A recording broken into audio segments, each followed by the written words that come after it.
इनकलाब जिंदाबाद जिंदाबाद जिंदाबाद इनकलाब जिंदाबाद जिंदाबाद जिंदाबाद पूजा देवी जिंदाबाद जिंदाबाद जिंदाबाद पूजा देवी जिंदाबाद जिंदाबाद जिंदाबाद रंजन कुमार मंडल जिंदाबाद जिंदाबाद जिंदाबाद रंजन कुमार मंडल जिंदाबाद जिंदाबाद जिंदाबाद बराड़िया वार्ड नंबर 2 के जनता जिंदाबाद जिंदाबाद जिंदाबाद बराड़िया वार्ड नंबर 2 के जनता जिंदाबाद जिंदाबाद जिंदाबाद क्यों पड़े हो चक्कर में कोई नहीं है टक्कर में क्यों पड़े हो चक्कर में कोई नहीं है टक्कर में। presented by Raja Rani Music की शानदार प्रस्तुति। किया के माई कोने छप के गरिया देखी दौड़त आबैना किया के माई कोने भैया के टेम्पू गरिया उड़त आबैना किया के माई कोने छपनी सनमा झंडवा भारत आबैना किया के माई कोने छपनी सनमा झंडवा भारत आबैना किया के माई गेहूं छाप के गाड़ी देखी दौड़तिया बहना किया के माई रंजन भैया के गाड़ी देखी दौड़तिया बहना किया के माई जान हथा से हथवा जोर वोट मांगे या बहना किया के माई जान हथा से हथवा जोर वोट मांगे या बहना। नोट पर नहीं वोट बर्बाद करी है चाची है गे नोट पर नहीं वोट बर्बाद करी है चाची से अब की हमरा दीदी के जिंदाबाद करी है चाची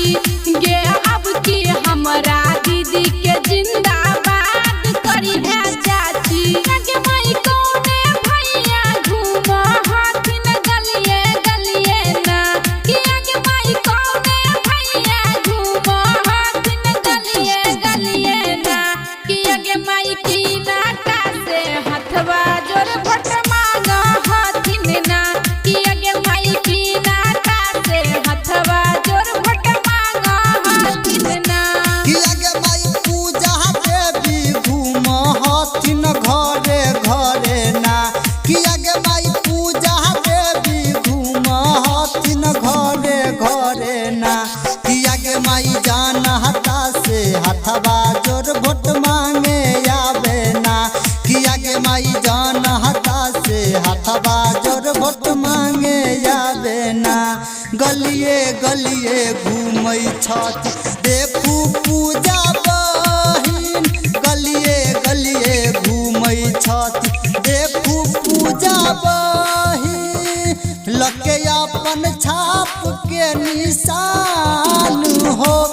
काका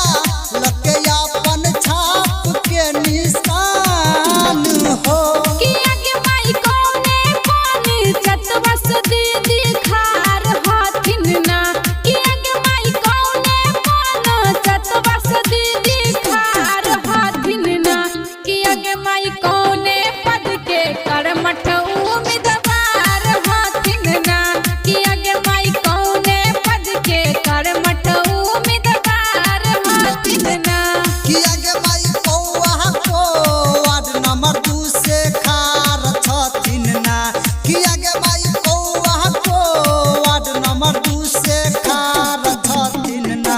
किया के माई वार्ड सदस्य के करमठ उम्मीदवार छथिन ना किया के माई वार्ड सदस्य के करमठ